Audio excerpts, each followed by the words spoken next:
I welcome you all to this lecture series on tourism. Tourism has evolved into one of the largest industries in the world today. And interestingly, it continues to expand by leaps and bounds. In the social front, it has broken all barriers, broadened people's vision, and brought them together. It has instilled in them a spirit of tolerance and brotherhood. In the economic context, it is the largest foreign exchange earner, which has pulled many a country out of the fiscal rut. And what's more, it's labor intensive and offers many exciting employment opportunities for people of all ages and backgrounds. Now, you will learn about how tourism has developed over the centuries and understand the different aspects of tourism, covering the history and evolution of tourism, tourism during different periods of history, modes of transport, the arrival of travel agency, air travel and aviation industry at a glance. The history and evolution of tourism. According to the International Dictionary of Tourism, published in 1953 by the International Academy of Tourism at Monte Carlo, tourism in English and in French means a journey or circulative trip. A 19th century dictionary defines tourists as people who travel for the pleasure of traveling and out of curiosity. WTO, World Tourism Organization, has defined a tourist as a temporary visitor staying for at least 24 hours in a country visited, when the purpose of the journey would be for leisure, recreation, holiday, health, education, religion, sports, business, family functions, and conventions. Travelers staying less than 24 hours are defined as excursionists. Never in the history of the world has there been a migration of people from one country to another country on such a scale as is taking place today. We can say it's a small world now. The number of international and domestic tourists has doubled over the last decade. Travel industry is the third largest retail industry in the USA and the top employer in most of the states. The last 55 years have seen a swift increase in the automobile ownership, expansion of airline fleets, proliferation of hotel and motel chains, and car rental companies throughout the industrial world. The interconnection of all these sectors through modern communication systems have accounted for the phenomenal growth of travel industry. Together, they have improved transportation facilities and tour packages. Tourism or travel industry has expanded fast and has been witnessing revolutionary changes. Paleolithic evidence suggests that, given the right environment, man prefers to live in one place and not to wander about the earth.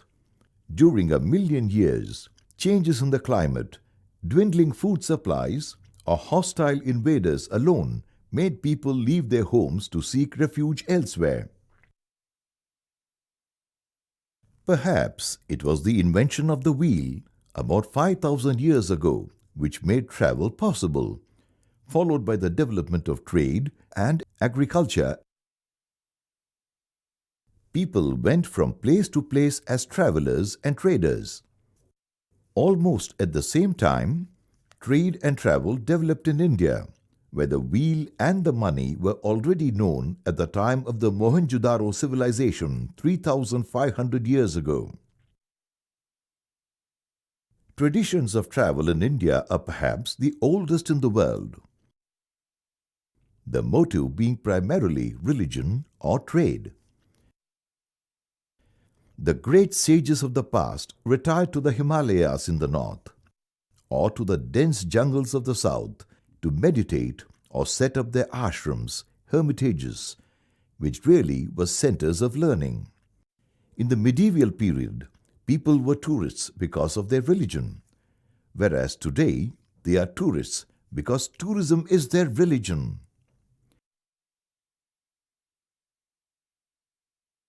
Tourism is an important industry today. Many countries are dependent on it for their foreign exchange earnings.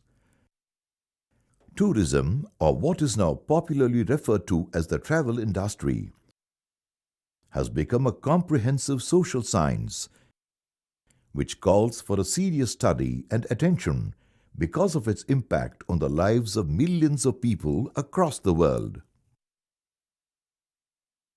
Among the developing countries, India was one of the first to realize the potential of tourism as a tool of economic growth. As early as 1958, the Government of India set up a Department of Tourism and Civil Aviation under a cabinet minister.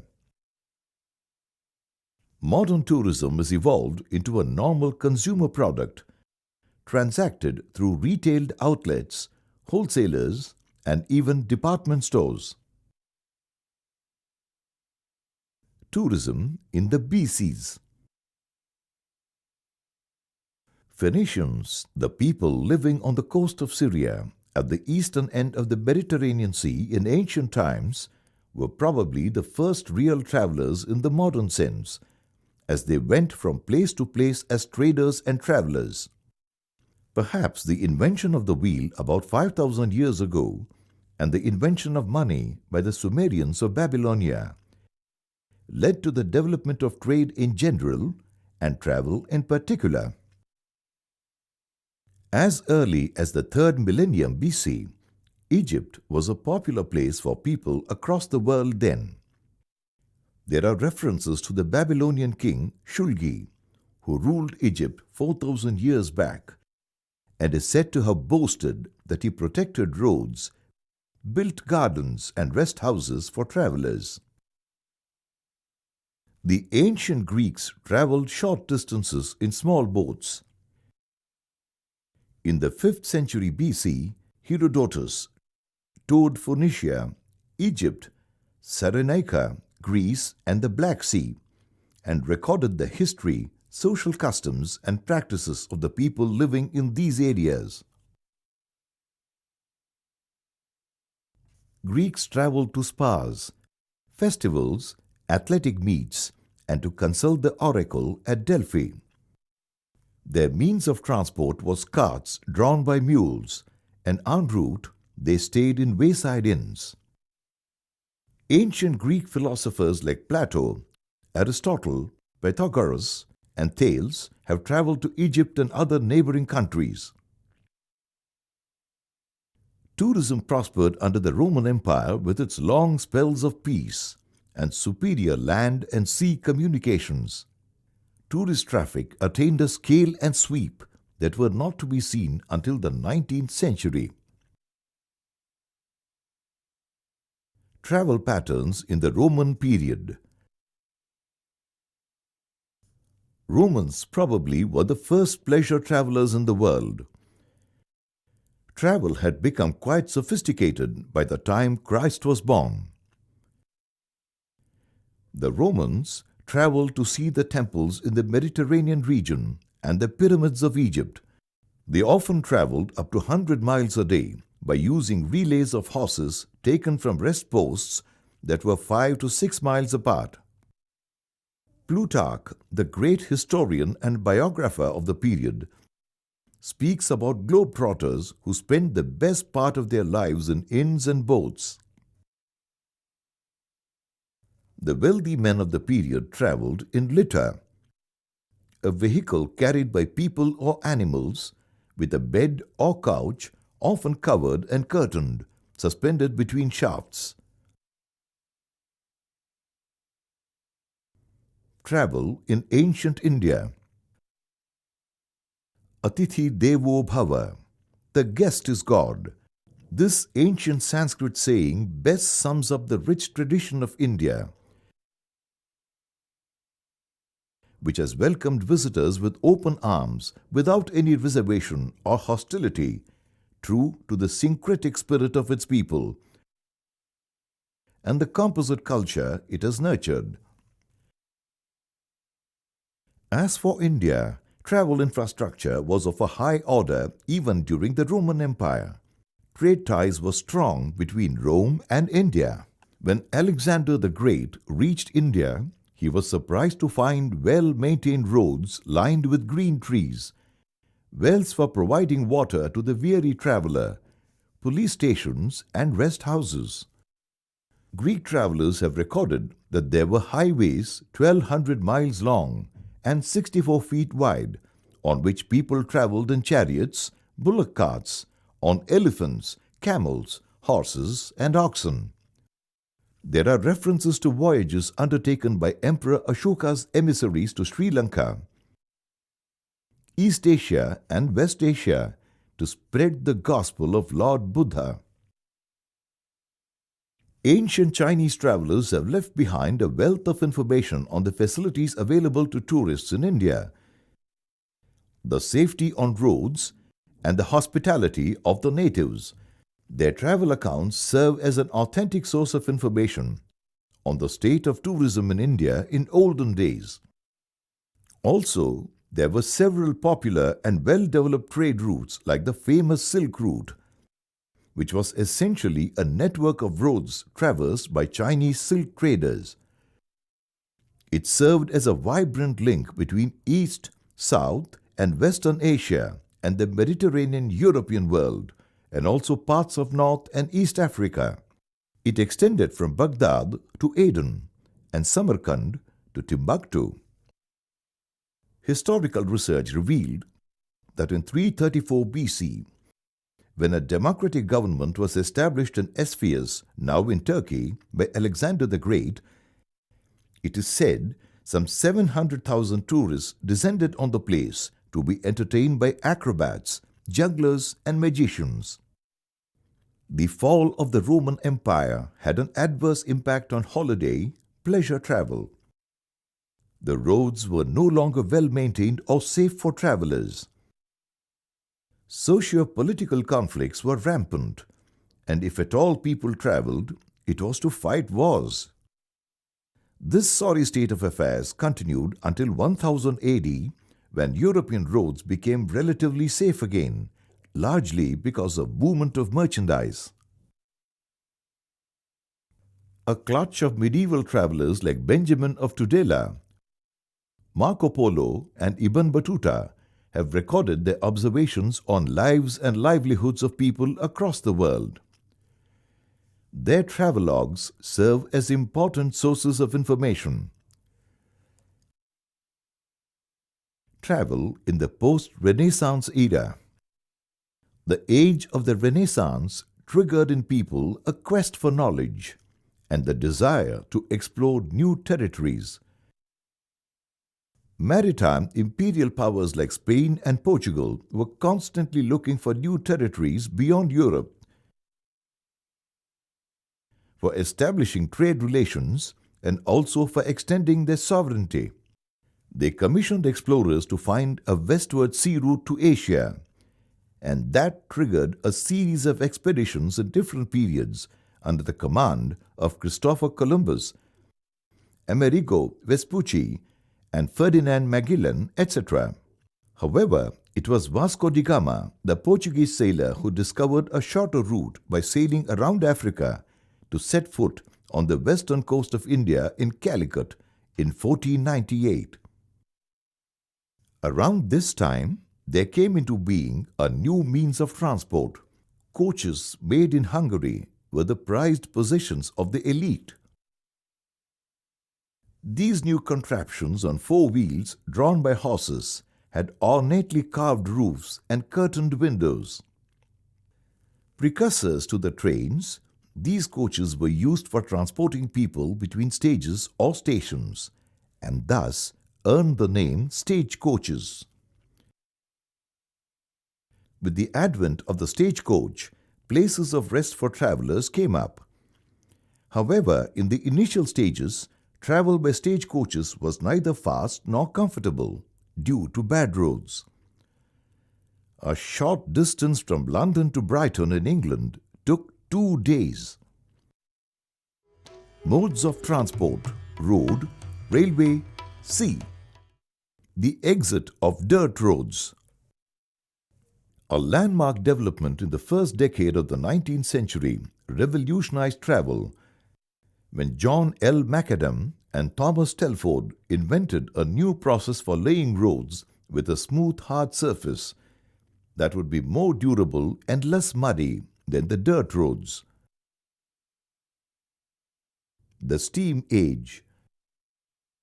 When the first railway was opened in England in 1825, people were not excited. It was derided as an odious deformity and the device of the Satan, which could blow up any time and kill people. The year 1830 saw the arrival of the first railroad of Europe between Liverpool and Manchester. Almost around the same time, a rail track was laid in France to link Paris with Versailles. Soon the Germans followed suit with a track between Nuremberg and Fürth. Railways in America. An enterprising American inventor and industrialist, John M. Pullman, started the comfortable railways in America. He designed and developed a sleeper coach, which he named the Pioneer, where a berth cost $2 a night. This train was a popular mode of travel in the United States for quite some time. But today, train travel has almost become extinct thanks to the rapid strides made by the US automobile and airline industries. However, in other countries like India and Japan, the train is still the most preferred mode of travel. Superfast trains of Japan, like the famous bullet train, have literally made distances meaningless. France also has trains known for their safety, punctuality, and incredible speeds touching 350 kilometers an hour. Growth of shipping services. Developments in shipping have made crossing the oceans a comfortable, safe, and enjoyable experience. In the mid-1800s, transatlantic voyages between Europe and America took about 2 weeks. With the arrival of the twin propeller steamer with a steel hull developed in Paris in 1889, the travel time across the Atlantic was reduced to 6 days. Ships enjoyed a good patronage until competition arrived from airlines in the post-war period. By 1955, there was more transatlantic travel by air than sea. However, luxurious cruise ships with a huge capacity to carry passengers numbering 1,000 or more are still popular today among leisure travelers who have the time and money. The impact of automobile on travel. Nothing has changed the landscape of travel so much as the automobiles in the 20th century. Pioneer motor cars with a speed of 20 kilometers an hour have passed into history. And today the roads are dominated by spacious, comfortable, faster, safer, and more fuel-efficient vehicles. Right from the design stage until the vehicle rolls out of the assembly line, technology dominates every aspect of production.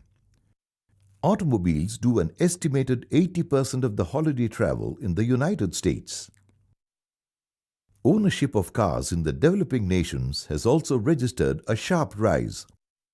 India in recent times has emerged as the most promising automobile market, with the presence of the world's leading manufacturers known for their impressive product range, catering to different segments.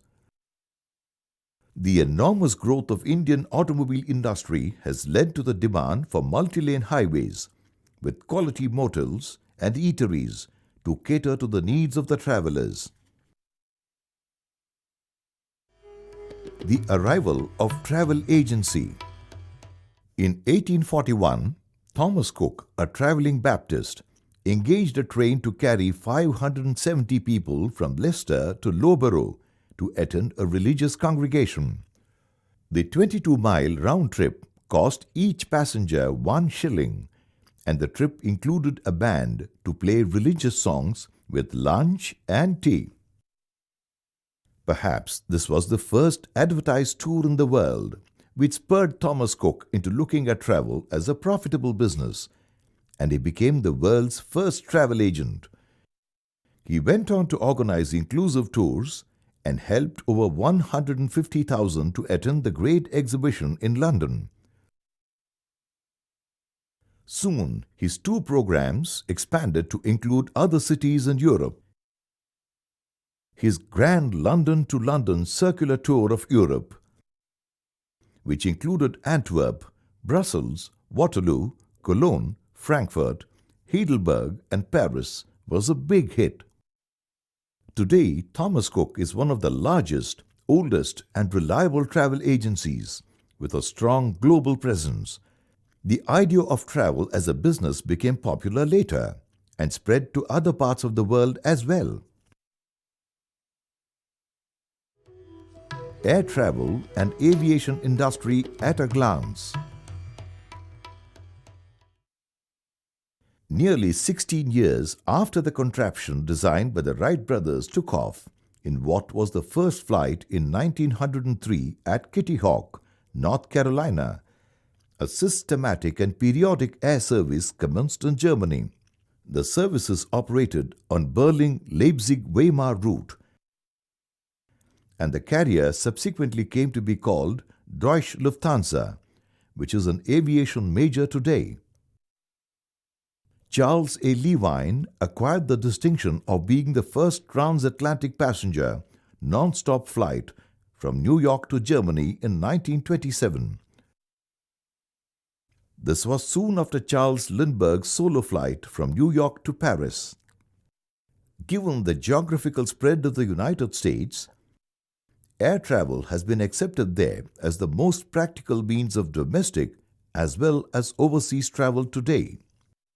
Multiple players in the fray, locked in a stiff competition, have resulted in substantial reduction in tariff and made air travel more affordable to all.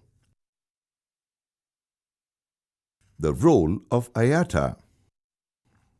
In the post-war period, IATA, International Air Transport Association, with its avowed objective to represent, lead and serve airlines, has successfully streamlined their operations across the world.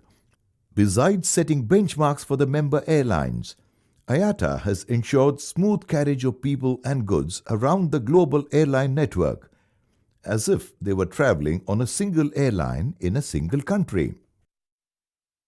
In addition, IATA provides the requisite professional support to all industry stakeholders with a wide range of products and expert services such as publications, training and consultancy. IATA's financial systems also facilitate travelers to use different airlines for their travel through different cities in the world with just one ticket. The IATA clearinghouse plays the mind-boggling role of working out the exact revenue share of each airline involved in the carriage and facilitates proportionate distribution of the revenue. Expansion of airline industry triggered a huge demand for modern aircraft, which is met by leading aircraft manufacturers like Airbus, Boeing, McDonnell Douglas and Lockheed, to name a few. Aviation industry in India. At the time of India's independence, there were 9 air transport companies for carrying people and cargo. In the post-colonial era, Indian aviation has witnessed a significant growth thanks to the pioneering spirit of industrialists like J.R.D. Tata and his Tata Airlines, which was ultimately taken over by the government to form Air India. And the nationalization of Indian Airlines IA in 1953 brought the domestic civil aviation sector under the purview of the Indian government. Later, the government-owned airlines dominated Indian aviation industry till the mid-1990s. Tourism in the 21st century. Tourism today is one of the largest industries and is continuously growing. Today, Indian skies are dotted by a good number of private aviation companies. Travel business has become more organized thanks to the net. It has ensured a free flow of information unfettered by constraints like time or distance. With just a click of the mouse, a traveler is able to plan his trip right from his home or place of work without having to visit the airline office or travel agent. Staying where he is able to book flights, hotels or sightseeing trips, rent cars, and even print all the travel-related documents months before commencement of travel. Financial institutions like the banks and money changers have also contributed a great deal towards making travel an exciting experience. Conversion and interconversion of currencies for journeys through different countries has been simplified and pose no problems whatsoever. Exigencies arising from loss of money have become a thing of the past after the arrival of travelers' checks and a multitude of credit or debit cards. There are any number of insurance companies to secure travelers from accidents or illness for a nominal premium. Tourism has evolved into one of the largest industries in the world today, and interestingly, it continues to expand by leaps and bounds. In the social front, it has broken all barriers, broadened people's vision, and brought them together. It has instilled in them a spirit of tolerance and brotherhood. In the economic context, it is the largest foreign exchange earner, which has pulled many a country out of the fiscal rut. And what's more, it is labor-intensive and offers many exciting employment opportunities for people of all ages and backgrounds. Tourism in India has registered an impressive growth in recent times.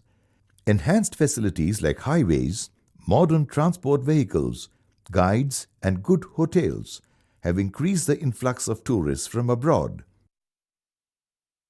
Hotels have adapted themselves to the culinary preferences of the visitors by offering multi-cuisine menus, as they generally find Indian food very spicy.